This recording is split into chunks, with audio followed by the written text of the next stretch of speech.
Hello YouTube, welcome back to the channel. It's still freezing cold in the garage. We've just lost the last lot of snow we had, but it's absolutely perishing again.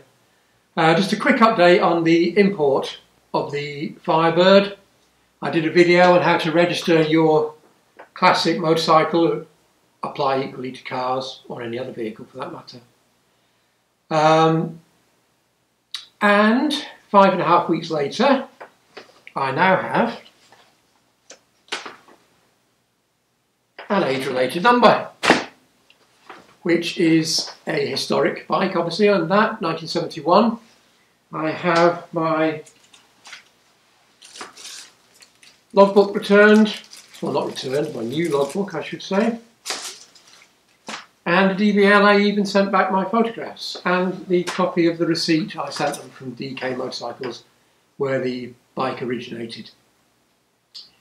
If you haven't watched the video on how to register your bike, your import, please do. It's in the playlist. Just nip over and have a look. This follow-up is just to say how easy and quick I found it. I think, like I said in the first video, possibly down to the fact that if you make things as easy as possible for them, they will make things as easy as possible for you.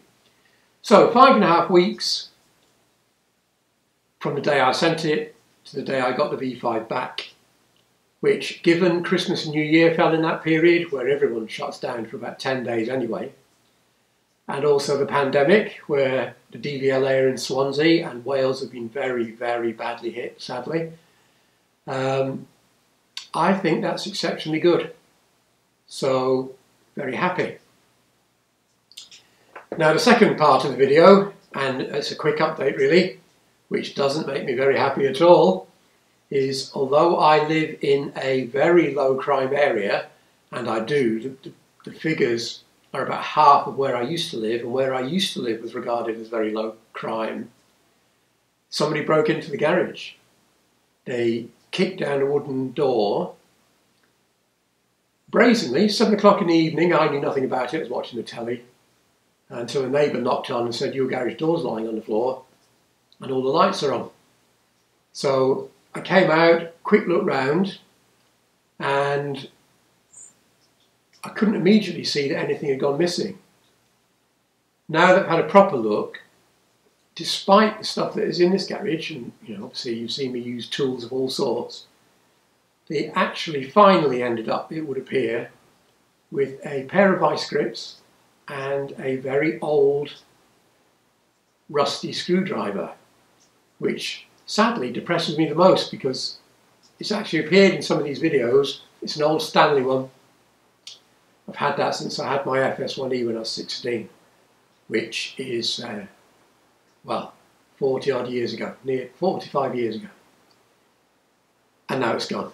But anyway, luckily they didn't take anything else.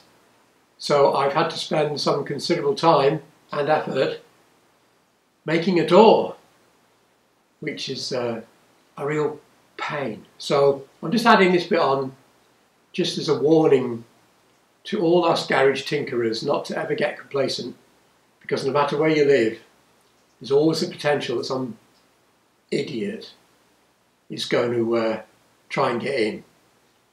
So there you go.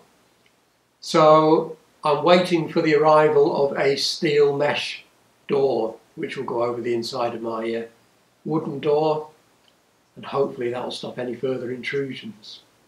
So there you go, that's it. Quick update on the BSA, quick update on the garage.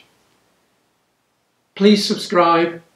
The viewing hours are really, really good, and the number of subscribers is lagging behind noticeably. So please, it costs nothing, it helps the channel. If you possibly can, just click subscribe, and hopefully 2021 will provide more tinkering in the garage for people to enjoy, or hate. You never know, they might hate it, but either way, there will be more tinkering in the garage.